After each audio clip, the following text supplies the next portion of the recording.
वालेकुम। तनवीर भाई, इस वक्त ना मैं इनको पकड़ के बैठा हूँ और ये जो सेंट्रल कॉन्ट्रैक्ट्स अनाउंस हुए हैं जिसमें 30 लड़कों के नाम आए, इनमें काफ़ी ज़्यादा नुक्ताचीनी तनवीर कर रहे हैं। तो आपको ओवरऑल ए कैटेगरी का ना होना, आपको पहले तो ये बताइए कैसा लगता है? बहुत ही बुरा लग रहा है, बहुत ही गमगीन लग रहा है, बहुत ही कल से मैं सोच रहा हूँ कि हमारी क्रिकेट को क्या हो रहा है। ये एक तरह से एडमिशन है पाकिस्तान क्रिकेट बोर्ड की कि हमारे पास कोई टॉप क्वालिटी का प्लेयर नहीं है। ए कैटेगरी हम किसी को भी नहीं दे सकते। कुछ शहर के लोग भी जालिम सन, कुछ मेरा कसूर भी सन, वो उस टाइप की बात एकदम से हो गई कि हमारे प्लेयर भी कुछ, उनकी भी परफॉर्मेंस खराब हो गई। कुछ सिलेक्शन कमेटी ने प्लेयरों को तीनों फॉर्मेट में ना खिलाने का भी फैसला कर लिया। 2-3 प्लेयर तो ऐसे हैं जो तीनों फॉर्मेट खेल सकते हैं। शाहीन शाह अफरीदी हैं, उनको बार बार हम रेस्ट कराते रहे। साउथ अफ्रीका की इंपॉर्टेंट सीरीज में हमने उन्हें नहीं खिलाया, जबकि हम वहाँ 2 में से 1 टेस्ट मैच कम से कम जीत सकते थे। फिर इसी तरह सलमान आगा हैं जो तीनों फॉर्मेट खेलते हैं, उनकी एक आध फॉर्मेट में परफॉर्मेंस इतनी अच्छी नहीं रही। तो बुरा हुआ कि एक कैटेगरी में कोई भी नहीं हुआ। लेकिन इस वक्त ये ट्रू रिफ्लेक्शन है हमारी जो क्रिकेट है तीनों फॉर्मेट की, उसकी ट्रू रिफ्लेक्शन है। हम वेस्ट इंडीज से होम में हार गए, सीरीज ड्रॉ हो गई। हम साउथ अफ्रीका जाके दोनों टेस्ट मैच हार गए। हम चैंपियंस ट्रॉफी से पहले राउंड में बाहर हो गए। हम T20 बहुत ही बुरा खेल रहे हैं। तो ये बड़ी एक ट्रू रिफ्लेक्शन है और इसको हमें हकीकत को तस्लीम करना पड़ेगा। ठीक है, इट्स अ ट्रू रिफ्लेक्शन आपने कहा। इसका मतलब ये कि कुछ गलत नहीं हुआ है। पाकिस्तान के कुछ प्लेयर्स जो बाहर हुए हैं, जैसे रिजवान है, जैसे बाबर आजम है, ये तो T20 क्रिकेट से किनारा हो गए थे, इनको कर दिया गया था। तो इनके साथ फिर ठीक ही हुआ ना अगर इनको बी कैटेगरी में रखा गया? तो हमारे यहाँ तनवीर भी इससे यकीनन एग्री करेंगे। मैं देख रहा हूँ बड़े सेंटिमेंटल से पोस्ट आ रहे हैं। अभी किसी ने क्लिप भेजा, सेठी साहब रो रहे हैं कि पाकिस्तान की टीम में अगर बाबर आजम नहीं तो कुछ भी नहीं। ऐसा नहीं है। पाकिस्तान की टीम में अभी प्लेयर आए, आप थोड़ा सा इन लोगों को मौका दें, थोड़ा सा कोच को मौका दें।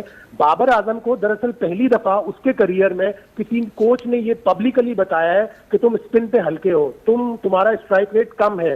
जब वो वाइटैलिटी ब्लास्ट खेलने गया, 2 सीजन उसने खेले 2019 और 2020 में समर सेट से, तो उसको पहले 2 मैचों के बाद कोच ने बुला के कहा कि यार ये स्ट्राइक रेट हमारे यहाँ नहीं चलेगा। 2 सीजन में बाबर आजम का स्ट्राइक रेट वाइटैलिटी ब्लास्ट में, और ये आप देख लीजिएगा, 146 था। तो कोई कोच बताएगा तो वो इंप्रूव करेगा ना, और वो खुद से इंप्रूव करने की उसकी वो नहीं है, ना ही क्वालिटी है उसमें, ना ही हमारे प्लेयरों में किसी में कम है, बहुत ही कम है।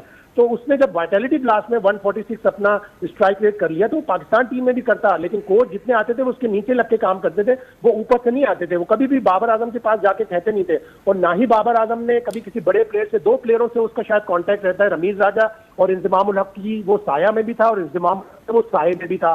तो इंजमाम उल हक से पूछ लेता कि यार मैं अपना स्ट्राइक रेट किस तरह बेहतर करूं। अब पहली दफा एक कोच ने बनाया है, Babar should come stronger, very formidable after this all what happened to him.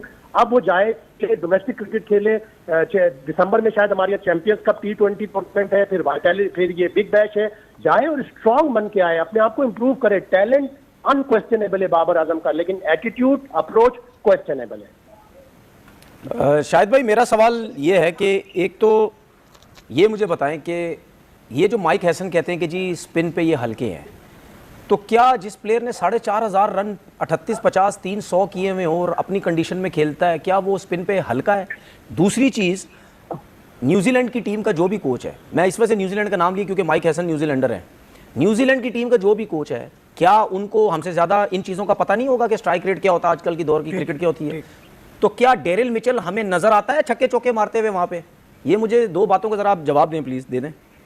देखिए, सबसे पहले तो स्पिन बॉलिंग पे आते हैं। बाबर आजम का मैंने बताया ना, टैलेंट अनक्वेश्चनेबल है। अगर आप उसका ओवरऑल करियर निकाल के देखेंगे तो बड़ा अच्छा लगेगा, लेकिन आखिरी 25 टेस्ट इनिंग में उसका कोई 100 नहीं है। आखिरी 29 वनडे इनिंग्स में उसका कोई 100 नहीं है। उसका करियर एवरेज 54 है, लेकिन आखिरी जो उसके 25 वनडे हैं उसका एवरेज आ गया 36 पे। उसका T20 का एवरेज 40 है। शाहिद भाई स्मिथ का भी 33 इनिंग में कोई 100 नहीं है। मैं आपको जो रूट बता दूं, मैं आपको केन विलियमसन बता दूं, मैं जॉस बटलर का बता दूं आपको। वो तनवीर वो क्वालिटी प्लेयर्स के अराउंड खेलते हैं। अगर केन विलियमसन का स्ट्राइक रेट कम है तो उसके अराउंड में ग्लेन फिलिप्स खेलता है, उसके अराउंड में जिम्मी नीशम खेलता है, उसके अराउंड में ऐसे हिटर्स खेलते हैं जो उस स्ट्राइक रेट को कंपनसेट कर देते हैं। पाकिस्तान में ऐसे कोई टॉप क्वालिटी के प्लेयर्स नहीं है जो बाबर आजम का स्ट्राइक रेट। शाहिद भाई देखिए, फिर तो ये तो खुद ही एक जवाब मिल गया ना कि भाई उनके पास फिर भी जो हम बार बार बात करते हैं कि तो दुनिया के क्रिकेट के नहीं, वो मैं समझ गया। दुनिया की क्रिकेट स्पिन बॉलिंग का भी सुन लो तनवीर। ओवरऑल बाबर आजम के जिस तरह मैंने कहा ना, उसकी टैलेंट का कोई क्वेश्चन ही नहीं है, लेकिन ओवर द ईयर्स पिछले 2 साल में प्रभात जयसूर्या ने उसे 6 दफा आउट किया, नेथन लायन ने उसे 5 दफा आउट किया, महाराज ने उसे 4 दफा आउट किया, इसी तरह वनडे में वाइड बॉल में आ जाओ, आदिल रशीद ने उसे आउट किया हुआ है, मोइन अली ने उसे आउट किया हुआ है, इश सोदी ने उसे आउट किया हुआ है, और तो और माइकल ब्रेसवेल ने उसे 2-3 दफा आउट किया हुआ है, और तो और कॉलिन एकरमैन ने वर्ल्ड कप में नीदरलैंड के मैच में उसे आउट किया, साउथ अफ्रीका के मैच में शम्सी ने उसे आउट किया, नूर अहमद ने अफगानिस्तान के मैच में आउट किया, और फिर किस चीज पे कहोगे कि वो स्पिन पे अच्छा शाहिद भाई अभी ये बिग बैश में जाके अगर ये रन्स करने लग गया तो क्या हम सब समझे कि वो स्पिन पे अच्छा हो गया? वो बाबर आजम के पास चांस है अपने आप को स्ट्रांग बनाने का। एक आदमी ने, उस कोच ने उसको पहली दफा जिंदगी में, कभी सकलैन मुश्ताक ने उसे ये कहा, कभी उसको जो निकी आर्थर था उसने कभी कुछ कहा, कभी अजहर महमूद ने कहा, किसी ने नहीं कहा होगा, लेकिन ये पहला कोच है, और ये वो कोच है जिसको इंग्लैंड में डेविड लॉयड मेडल मिला, जिसको रे इलिंगवर्थ मेडल मिला। किस बात पे? आसिफ टॉपिक सुनो, किस बात पे उसको मेडल मिला? To handle difficult conversation with a sportsman. चलें शाहिद भाई, बहुत बहुत शुक्रिया, आपने इस मौजू के ऊपर बड़ी डिटेल से बात की। एक छोटी सी बात बता दें कि इंडिया पाकिस्तान का एशिया कप का मैच, आज कल इंडिया की प्रेस कॉन्फ्रेंस हो रही थी तो उन्होंने सवाल करने से रोक दिया कि पाकिस्तान के मैच के बारे में सवाल ना करें। तो आपको अभी भी कुछ डाउट्स नजर आते हैं on the India Pakistan game in the Asia cup? बिल्कुल डाउट तो आखिर तक रहेंगे। अगर इंडिया ने कोई उल्टी सीधी हरकत की, कोई अटैक की या कोई भी जाहिरियत की तो 1 मिनट में ये मैच खत्म हो जाएगा, 1 मिनट में टूर्नामेंट से वो पुल आउट कर जाएंगे। ये उस वक्त तक नहीं है मुमकिन मैच जब तक दोनों टीमें ग्राउंड में नहीं उतर जाती हैं। और अभी तो ये भी सबसे बड़ा सवाल होगा कि क्या वो एक दूसरे से आंखें मिलाएंगे, क्या वो मैच के बाद एक दूसरे से हाथ मिलाएंगे?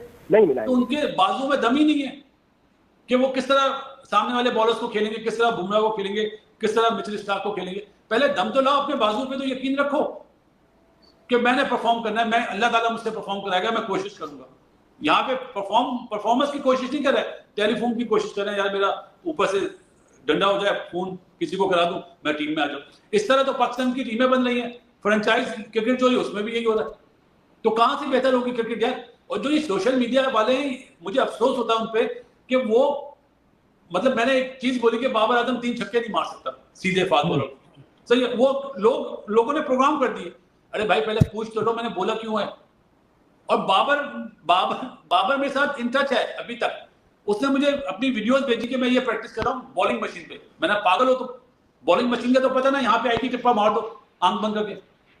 तो उसमें मैंने ये वीडियो बनाई थी। अब जो ये माइक हैसन आया वो क्या प्रैक्टिस करा रहा है बाबर को, ऐसे सीधे मारने की, शेडो प्रैक्टिस जिसको मैं बोलता हूँ। तो नेट पे तो फास्ट बॉलर जो होते हैं ना, जैसे शहनशाह अफरीदी है, हारिस हो गए, इन्हें प्रैक्टिस करे सीधा मारने की, ऊपर से टपाने की। वो चीज मैंने बोली थी, लोग पता नहीं किस तरफ ले जाते हैं। तो ये सोशल मीडिया वाले, मुझे मेरे दोस्तों के फोन आते हैं, वो ये कह रहे हैं, मैं बोलता हूँ जो कह रहा है कहने दो किसी को यार, मुझे थोड़ी फर्क पड़ता है। तो यानी ये मान के चलें कि खिलाड़ी की भूख भी कम हो गई है, खिलाड़ी का कैलिबर और खिलाड़ी की क्वालिटी भी कम हो गई है। मतलब अब ना आपको बासित अली जैसा या मियांदाद जैसा जिगरा दिख रहा है जो कि अपने टर्म्स के ऊपर क्रिकेट खेले और अपने पीछे लोगों को चलाए, ना कि खुद किसी की परछाई बनने की कोशिश करे। बासित भाई हम कहाँ पीछे रह गए? मैं अली एक चीज ऐड करूंगा। देखो जावेद मियांदाद का जो नाम दिया था, मैं कान पकड़ के बोल रहा हूँ, जावेद मियांदाद के मैं जूतों के बराबर प्लेयर नहीं था। जावेद भाई को टीम से बाहर करने के लिए नाम दिया गया। आपने झलक बहुत थी वैसे, या आप हम्बल होकर बात कर रहे हैं? मैं आपका फैन होकर बात कर रहा हूँ। आप में झलक बहुत थी और एक कराची का ताल्लुक भी था।